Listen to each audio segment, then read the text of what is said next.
Hey y'all, so I decided to just park and make this video while I'm waiting for something. But to follow up on my last video, I think it would be a good idea to go over how losing yourself in a relationship can lead to a downward spiral, and not just in the relationship itself deteriorating, but you personally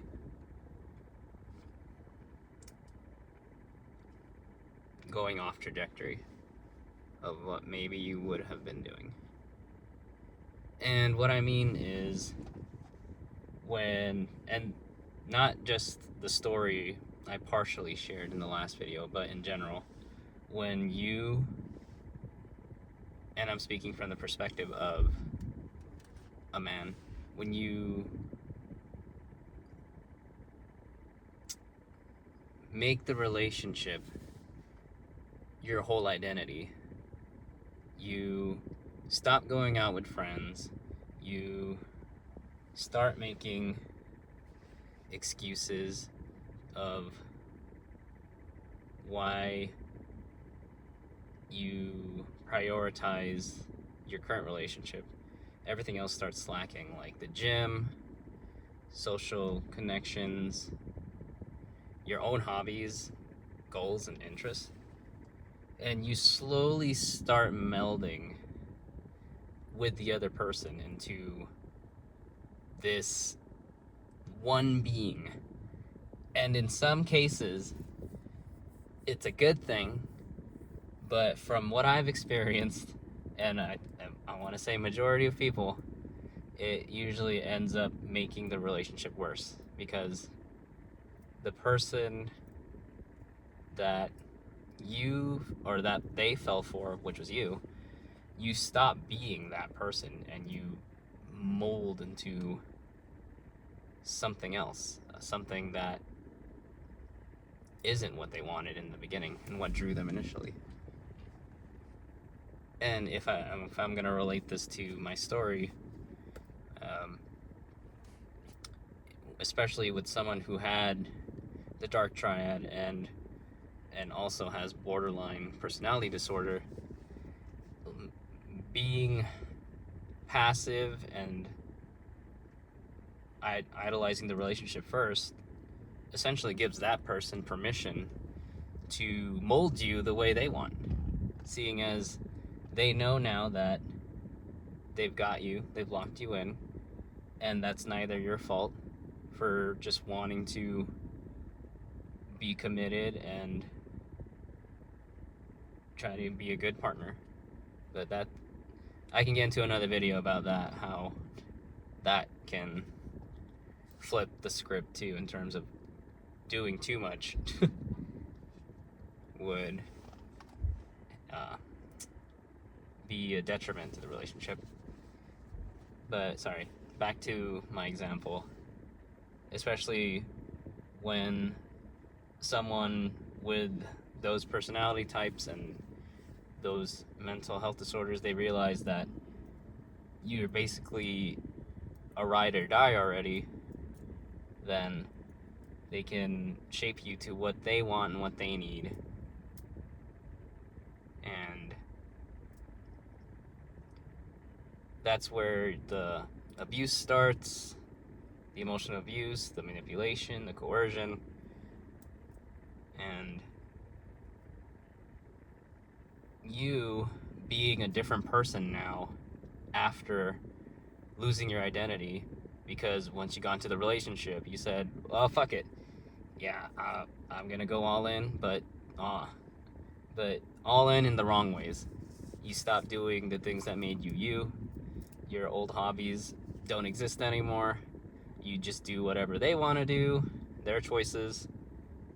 And it's not I anymore, it's we. Like if you, like you guys are referred to as like a one unit, not a separate identity anymore. Or you've heard, oh, well, let me go check with the wife first, or let me go ask them if it's cool. I go hang out with you guys tonight. It's there. I get that you're trying to be proper sometimes, but at some point, it just becomes like routine, and literally some guys are like, I can't go out because they said no, and then why they say no? They just said no, like no, for no other reason than no.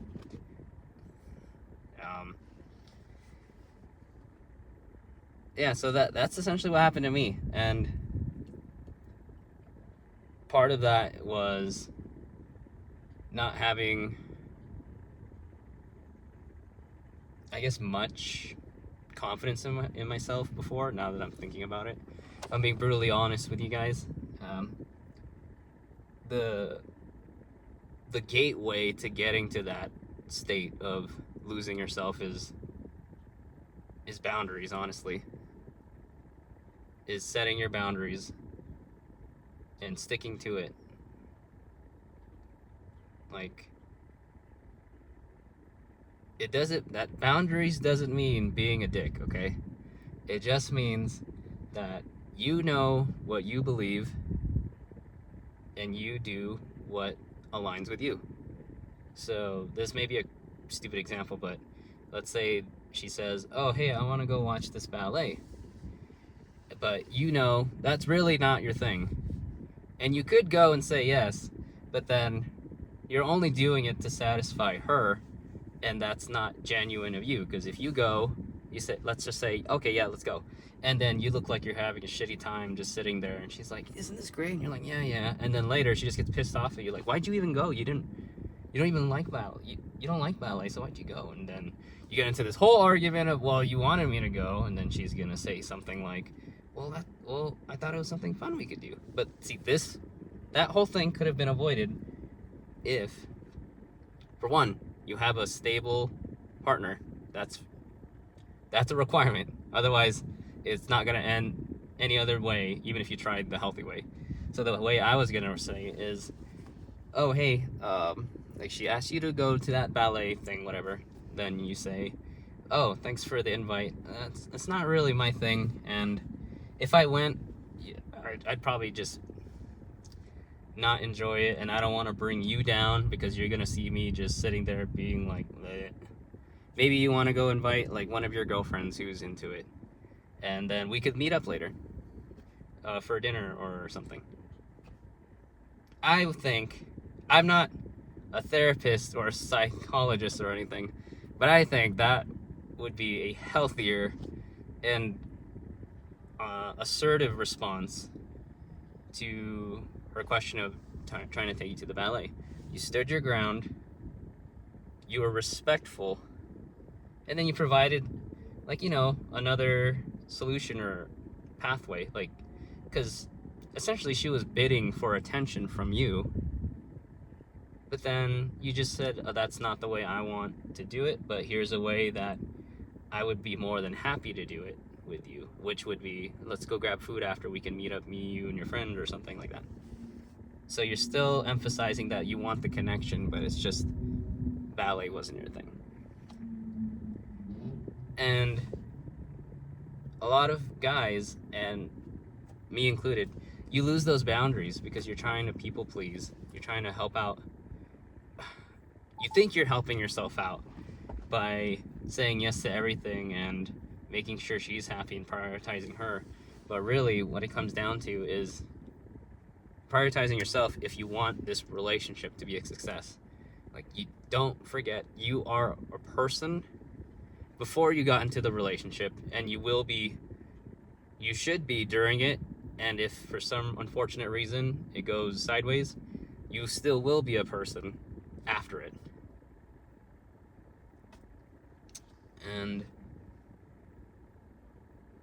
that alone, I think, if someone had told me this a long time ago, I feel like I would have had more success in relationships, and also just avoiding those type of women who they really can tell if you're weak, not in your masculine energy, you don't have boundaries clear, defined boundaries, because then they know they can always cross them or kind of convince you to set new boundaries which don't align with your moral code or ethics.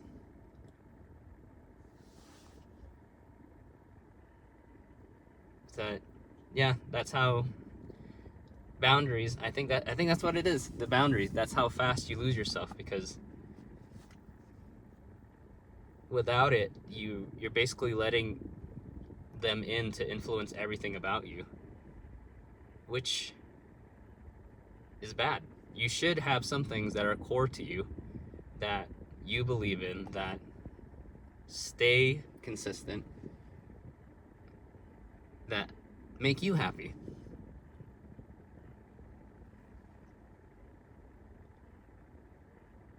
And I think in the end, by prioritizing yourself in that sense, you're going to save the relationship or find the healthy one that you guys do deserve. You're strong, you know who you are. You'll immediately know if someone tries to cross your boundaries that you're not comfortable with. Done. Gone. On to the next one. And I'm going to cap that right here. And I appreciate you guys who stuck through it.